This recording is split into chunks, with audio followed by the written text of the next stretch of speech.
E quem responde as suas perguntas é a nossa convidada. Recebemos hoje a doutora Lorenza Beluzzi, dermatologista, é especialista pela Sociedade Brasileira de Dermatologia e pela Associação Médica Brasileira, membro da Sociedade Brasileira de Dermatologia, e especialista em dermatoscopia pela Escola Paulista de Medicina da Unifesp, que é a Universidade Federal de São Paulo. Doutora Lorenza, boa tarde. Seja bem-vinda a Viver é Melhor. Obrigada. Quando a gente fala de acne, a gente pensa num problema bem estético. A gente pode encarar a acne assim ou a gente pode dizer que é um problema de saúde mesmo? Não, acne, é uma doença? É uma doença. A acne é uma patologia, né? Uma doença inflamatória que acomete o folículo piloso, a unidade pilosebácea. Então, ela acomete locais onde tem uma glândula mais hipertrofiada, então uma glândula que consegue produzir mais secreção, associada a um pelo mais rudimentar. Então, é uma doença inflamatória e não é só um problema estético. E geralmente ela comete essa característica de unidade do folículo. Então, ela é mais comum na face e na região do tronco, tanto anterior quanto na região posterior. Que é onde a gente tem, então, a maior prevalência dessa combinação da glândula sebácea, que produz essas secreções, e esses pelinhos, esses folículos que acabam, dessa combinação, gerando uma espinha. Isso. Do jeito que a gente fala, né? Do jeito mais popular, cravo, espinha, mas a doutora vai explicar, inclusive, se eles são da mesma família, qual que é a diferença de um ou de outro. Mas como que a acne ocorre? Porque tem gente que tem muita espinha e tem gente que não tem. A gente sempre associa com o tipo de pele. O tipo de pele é um fator que leva ao ocorrimento da acne? Sim, sim. Peles mais oleosas têm mais tendência a fazer acne, né? E tem uma herança genética também, então pacientes que têm antecedentes familiares de acne têm uma maior propensão a desenvolver a patologia, né? Além de outros fatores que podem ajudar na patologia da doença. Então, o tipo de pele realmente é um fator com certeza. Que conta. Meus filhos estão perdidos, então se for pensar em parte genética, coitadinhos, eles vão ter com certeza muita acne. Além disso, a gente sempre associa ao período das questões hormonais. Nas meninas é muito comum que a acne comece a aparecer no período em que ela tem a primeira menstruação, por exemplo. Os hormônios também estão relacionados? Sim, com certeza. Tanto que a acne ela tem esse início no começo da puberdade, tanto para os meninos quanto para as meninas, então é independente do sexo, justamente por conta de toda essa alteração hormonal que acontece no organismo do indivíduo.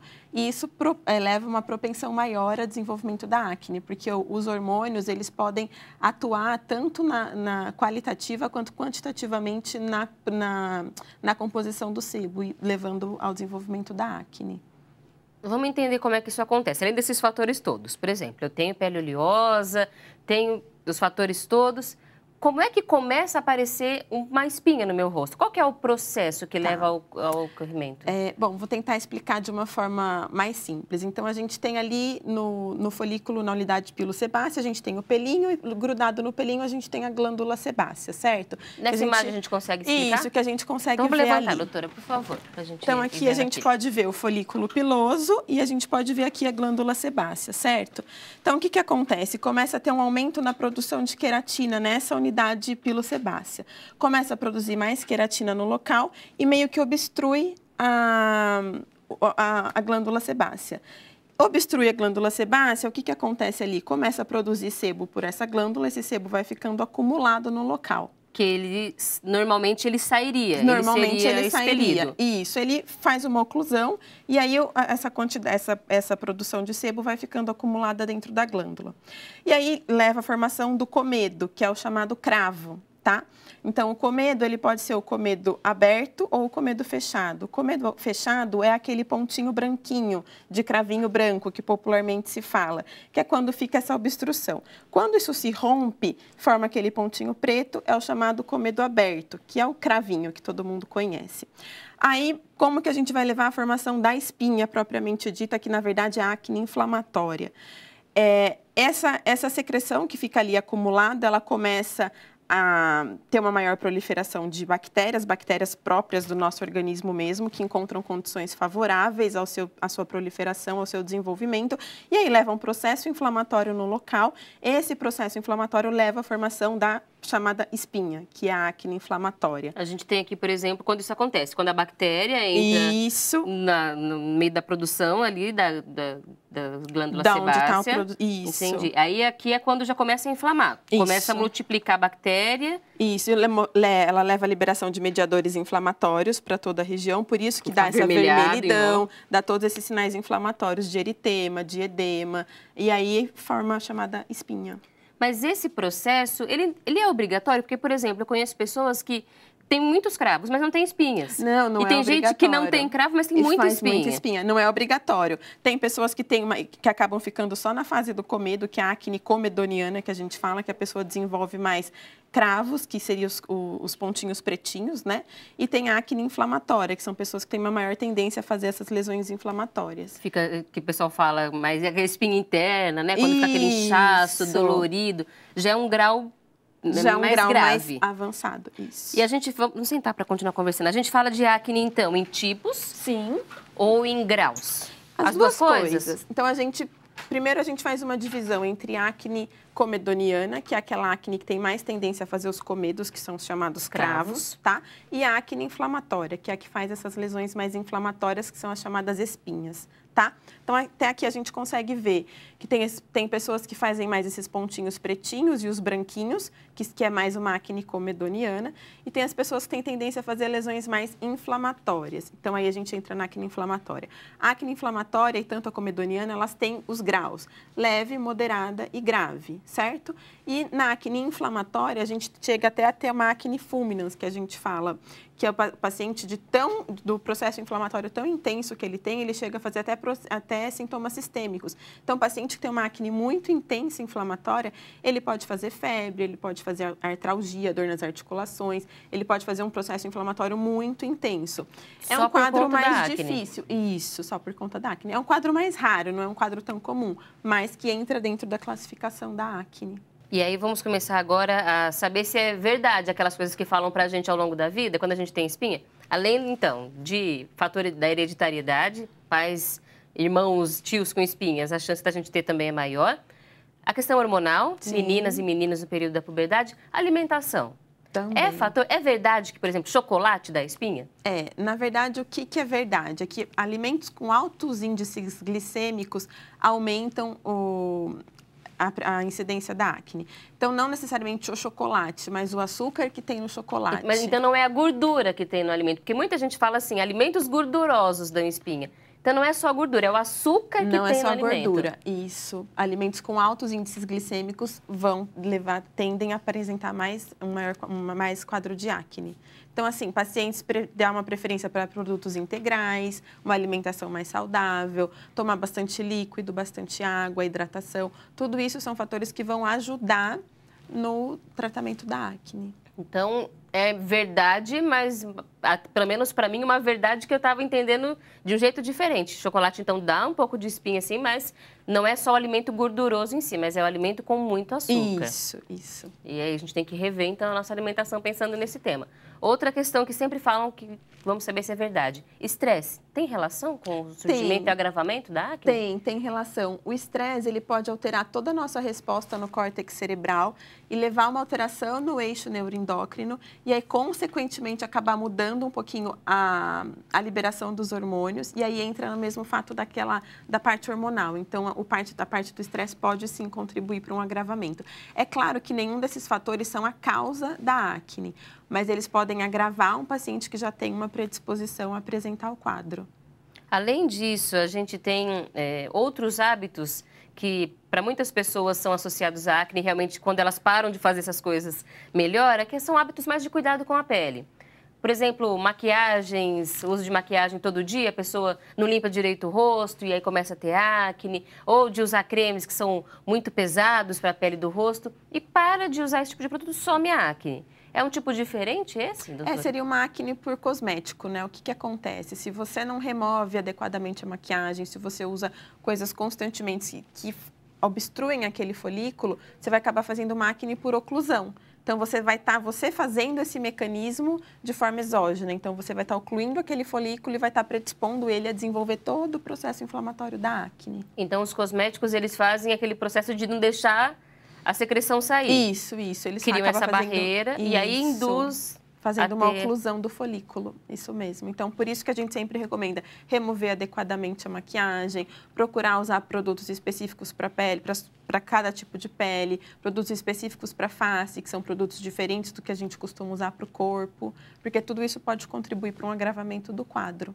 E uma vez eu estava lendo sobre isso na internet e esse, inclusive, era um dos principais motivos para as mulheres terem acne na vida adulta, porque começa a usar creme anti-rugas, produtos mais pesados e aí por isso volta a espinha. É isso mesmo, doutor? Ou há outros motivos que levam a acne também na vida adulta? Também há outros motivos, mas esse é um motivo importante. Então, por que a gente sempre recomenda? Todo paciente usar produtos indicados por um médico dermatologista, membro da Sociedade Brasileira de Dermatologia, porque ele vai saber orientar qual produto vai ser melhor para cada tipo de pele para que isso não ocorra. Então, mulheres que têm espinhas, sabe que de repente, 40 anos, começa a aparecer espinha, aí você fala, mas o que está acontecendo? Talvez seja isso, excesso de produtos, mas há outros fatores também que o médico vai ajudar a descobrir. Não é uma resposta para todo mundo, a gente sempre sabe disso quando fala de saúde. E a gente tem umas perguntas interessantes aqui também, que já chegaram da audiência, sobre outros fatores. Maria Clara dos Santos, de Cabo Frio, Rio de Janeiro. Oi, Maria Clara, boa tarde, seja bem-vinda ao programa.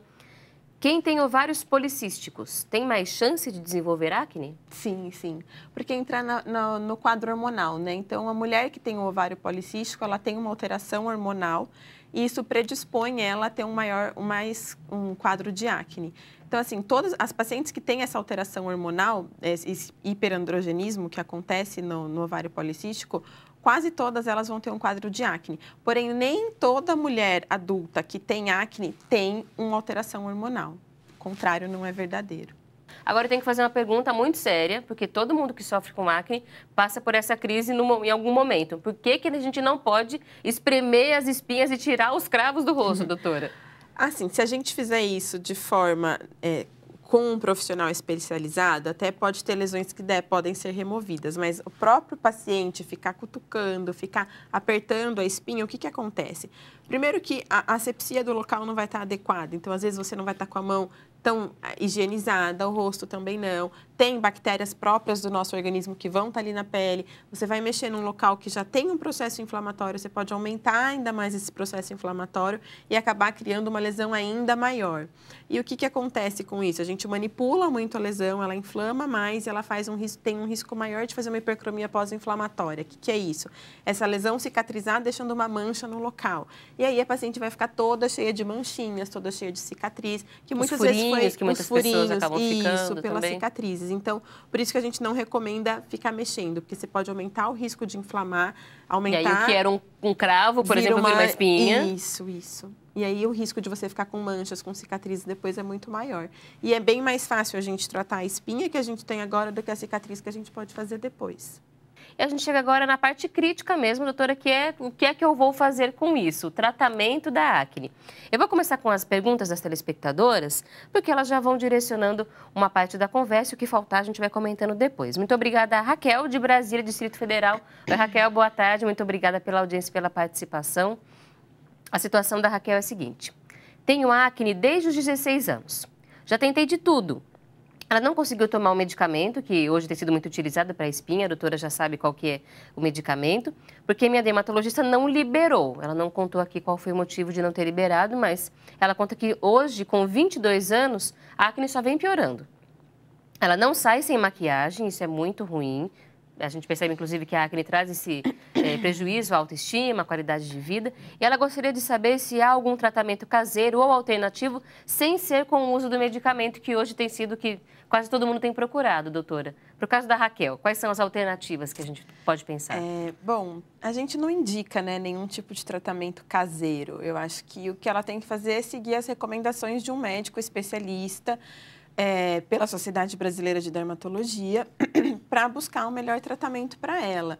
Não sei, é difícil a gente falar, né, o que ela pode fazer. Ela teria que passar numa consulta, ser avaliada, e aí provavelmente ela deve ter os motivos do porquê o médico decidiu não entrar com a medicação para ela. Mas não é só medicação que é tratamento, né? Inclusive, aqueles testemunhos pessoais que a gente dá. Na minha época de espinha, não existia esse tipo de remédio. A gente tratava de outras formas. E aí, tem outras ferramentas que o especialista tem para oferecer. Por exemplo, se a Raquel não pode tomar o remédio, provavelmente ela vai poder usar um sabonete, por exemplo, algum outro creme. Como é que a gente tem essas alternativas? Bom, então, o que a gente tem como base no tratamento? Então, um sabonete adequado para o tipo de pele do paciente, para poder fazer uma boa limpeza. Uso do filtro solar. Hoje em dia a gente tem filtros solares que são específicos para peles oleosas, para peles acneicas e que vão ajudar tanto no tratamento quanto na prevenção de cicatrizes, para que o paciente não fique com aquelas manchinhas escuras depois, com as hipercromias pós-inflamatórias. E tem o tratamento tópico, que é o tratamento de passar, com cremes, géis, à base de ácido, à base de antibióticos tópicos, que podem ser usados. Além disso, a gente pode abrir mão de outros tratamentos hoje em dia. A gente tem o uso de peelings, que também podem ser feitos pelo especialista. A remoção adequada num ambiente ambulatorial das lesões. Então, às vezes, a gente mesmo, o médico, faz remoção das espinhas, remoção dos cravos, extração, né, dos comedos. Hoje em dia tem uso de luz, de máquinas de luz, que também ajudam no processo inflamatório. Tem outros remédios para tomar, além da isotretinoína, a gente tem o uso de antibióticos. Então, às vezes, podem fazer ciclos de antibióticos que vão ajudar no processo inflamatório. Então, tem uma gama de tratamentos e isso vai depender do perfil de cada paciente, do quadro clínico de cada paciente. Então, ela pode tentar outras alternativas com especialista, não precisa ser só esse tipo de medicamento. Não tem só esse tipo de medicamento. Mas quando a gente fala em tratamento caseiro, aí a gente não tem nada que comprove, inclusive porque o tratamento caseiro talvez seja tirar as espinhas ou usar algum tipo de máscara, isso E aí, às vezes, o paciente pode acabar criando um outro problema, né? Então, às vezes, ele vai usar um remédio caseiro, uma indicação caseira por conta, ele pode fazer uma dermatite de contato, ele pode fazer uma alergia ao produto, ele pode acabar piorando as lesões, e aí a gente acaba criando um segundo problema além da acne. Então, por isso que a gente não recomenda. Bom, Raquel, volte no mesmo especialista, ou se você quer conversar com outros especialistas também, você tem toda a liberdade para fazer isso, inclusive, para ele te dar outras opções, para você conseguir melhorar. Porque se você tem percebido que só piora, né? Não melhorou. E ela não se sente bem, inclusive ela fala que só não sai de casa sem maquiagem, ela tem que procurar outras alternativas. Com certeza, porque leva um prejuízo, né, na qualidade de vida do paciente, na autoestima. Bom, Raquel, muito obrigada pela audiência. Se tiver alguma outra pergunta, pode mandar pra gente, tá bom? Agora, Karen Meira Nascimento, de Pelotas, no Rio Grande do Sul, participando também do programa. E a pergunta dela também é interessante. Por que na praia a gente fica sem acne? No inverno eu fico cheia de espinhas, mas no verão some tudo e minha pele fica lisinha. É que no verão, a exposição ao sol, ela tem uma ação anti-inflamatória, né? Então, ela acaba ajudando um pouquinho. Tanto que a gente indica a helioterapia, que é a exposição solar, para tratamento não só da acne, mas de outras dermatoses também. É claro que não tem um sol adequado, né? Então, antes das 10 da manhã ou depois das 4 da tarde, 5 a 10 minutinhos de sol, isso tem uma ação anti-inflamatória. Então, isso acaba melhorando a acne. Então, o sol mesmo tem esse efeito. Isso. Ele acaba secando um pouquinho, assim. Tem uma ação anti-inflamatória, né? Então, é o sol mesmo. Então, Karen, é que em Pelotas deve ser mais frio, assim, do que em outras regiões do país. Mas tem que procurar o sol. Onde tiver sol, tentar se expor um pouquinho ao sol. De forma adequada. De forma adequada. Mas aí tem que tomar um cuidado, inclusive, porque, às vezes, o protetor solar, ele é bem grosso. E aí, então, acaba tendo o efeito contrário. Acaba usando muito protetor solar e aí começa a aparecer espinha. Tem que usar protetor adequado. Foi isso que eu falei no começo, né? Então, faz parte do tratamento. Isso. Para pele acneica, para pele oleosa. Tem vários protetores hoje em dia que não piora a acne. Pelo contrário, eles acabam ajudando no tratamento. Esses são recomendados para o rosto. Mas, por exemplo, quem tem acne no peito ou nas costas, por exemplo, não vai usar o mesmo protetor, porque é um protetor um pouco mais caro, a pessoa acaba usando mais barato no corpo. E aí, tem algum tipo específico também para o corpo, para tentar não aumentar a espinha nesses outros lugares? Sim, hoje em dia a gente tem fotoprotetores muito bons, que são bem fluidos, são bem leves e que não atrapalham na pele, né? Então, não fazem essa oclusão do folículo. Tem que tentar escolher também para o corpo um protetor solar um pouco mais levinho. O médico vai acabar orientando todas essas... de acordo com o tipo do paciente. Agora, a participação da Elizabeth Pascoal, que gostaria de saber sobre um outro problema, na verdade, mas ela já aproveitou a oportunidade para tirar dúvida. Eu gostaria de saber sobre manchas avermelhadas que têm a sensação de queimação e coceira. Ela conta que essas manchas aparecem do nada, Se ela usar roupas apertadas, elas aparecem. Ela ainda não conseguiu conversar com um especialista, mas as amigas dela acham que é urticária. A gente tem várias informações aqui. Eu já adianto, Elizabeth, que a doutora precisaria te ver mesmo, para conseguir dar certeza. É difícil, mas né? Esse tipo de mancha tem que investigar. Por mais que elas apareçam e desapareçam... Pode realmente ser um quadro de urticária, né? Não dá para a gente excluir.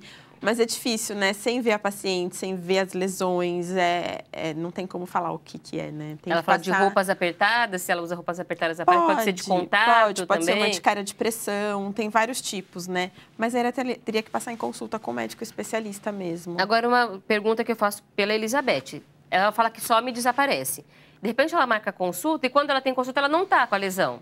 O que ela faz? Ela só pode ir se tiver ou se ela tirar foto, por exemplo, resolve? Se ela tirar foto quando ela tiver com as lesões, ajuda bastante a gente para ver a lesão quando ela aparece. E tem outros indícios que ajudam a gente no diagnóstico. Então, na urticária, por exemplo, a gente pode fazer um dermografismo, que é um exame clínico que a gente faz, que vai ajudar um pouco a gente a chegar no diagnóstico. Mas é claro que se ela tiver fotos do dia e levar para a gente, ajuda bastante. Ou às vezes a gente até orienta o paciente, quando aparecer a lesão, você vem aqui para eu ver como que tá. Ou a foto, que às vezes acaba sendo mais fácil mesmo. E tenta anotar o máximo de informação que você achar que tem a ver. Às vezes, com certeza. Se comeu alguma coisa e você acha que pode ter sido aquilo, alguma outra relação... Período menstrual ou não, anota tudo, né? Quanto mais informação para ajudar o médico, melhor. Com certeza. Elizabeth, muito obrigada pela participação também. Agora, uma outra pergunta. Um telespectador ou telespectadora que não se identificou, mas não tem problema também, não. A gente responde a dúvida. Comprei um sabonete que diz ser ideal para a pele com acne, mas minhas espinhas pioraram. Por que isso acontece? Bom... É difícil falar, né? Qual o sabonete, qual o tipo de pele do paciente. Ele comprou esse sabonete sob orientação de um médico. Ele realmente é adequado para o tipo de pele dele? Então, acho que tem que sentar, examinar o paciente, tirar toda a história clínica para a gente conseguir saber. Às vezes, pode ter piorado por outros motivos, que não pelo sabonete, entendeu? O sabonete não fez efeito ainda? Demora um tempinho para começar a ter o resultado, Não, o sabonete... doutora? para ter um resultado no tratamento, às vezes o sabonete por si só não é suficiente para tratar a acne, né?